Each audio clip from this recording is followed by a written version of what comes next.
आज 3 माह के लॉकडाउन खत्म होने के बाद प्रदीप अपने दोस्त रमेश से मिलने उसके घर गया।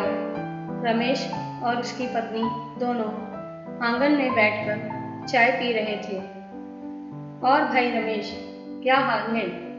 आंखें तरस गई तुझे देखने के लिए। तभी रमेश की पत्नी सुधा बोली, आइए भैया, नमस्कार, बैठिए, मैं आपके लिए भी चाय लेकर आती हूँ। दोनों दोस्त आपस में बातें करने लगे, कुछ परिवार की बातें, कुछ काम धंधे की बातें। रमेश ने प्रदीप से कहा, भाई तुम सरकारी नौकरी में हो, ये बहुत अच्छी बात है, खुश रहो। मेरा तो काम जैसे तैसे चल रहा है बस। तभी रमेश की पत्नी सुधा चाय लेकर आ गई। प्रदीप ने कहा, भाभी जी, आज केवल चाय से काम नहीं चलेगा, मैं बहुत दिनों बाद आया हूँ, आज तो मैं खाना खाकर ही जाऊंगा, वो भी आपके हाथों का स्पेशल खाना। रमेश और उसकी पत्नी सुधा प्रदीप की ये बातें सुनकर थोड़ा विचलित हो गए और दोनों ने कुछ नहीं कहा। प्रदीप को कुछ अटपटा सा लगा। थोड़ी देर के बाद चाय पीकर प्रदीप ने कहा, अच्छा भाई रमेश, अब मैं चलता हूँ, आज और भी कुछ काम है, फिर कभी आऊँगा तो हम साथ मिलकर स्पेशल खाना खाएंगे। और प्रदीप वहाँ से चला गया। रमेश की कॉलोनी में एक राशन की दुकान थी। प्रदीप वहाँ पहुँचा और उसने दुकानदार से पूछा, क्यों भाई साहब, रमेश आपकी दुकान से ही राशन का सामान ले जाता है क्या?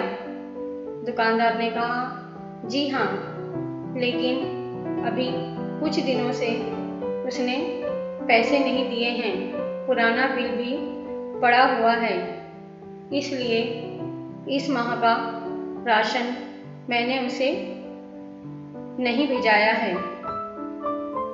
प्रदीप सारी बात को समझ गया।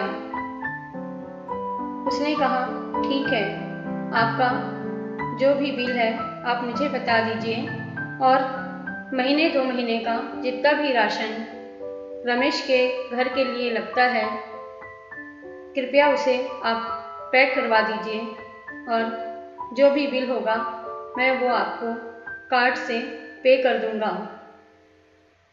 लेकिन मेरी ये प्रार्थना है कि ये काम आप अभी करवा दीजिए।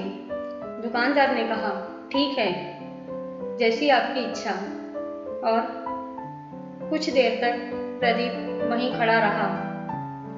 सामान सारा पैक होके रमेश के घर पहुंचा दिया गया। उसके बाद प्रदीप ने जो भी बिल बना वो चुका दिया और वो घर पहुंचा।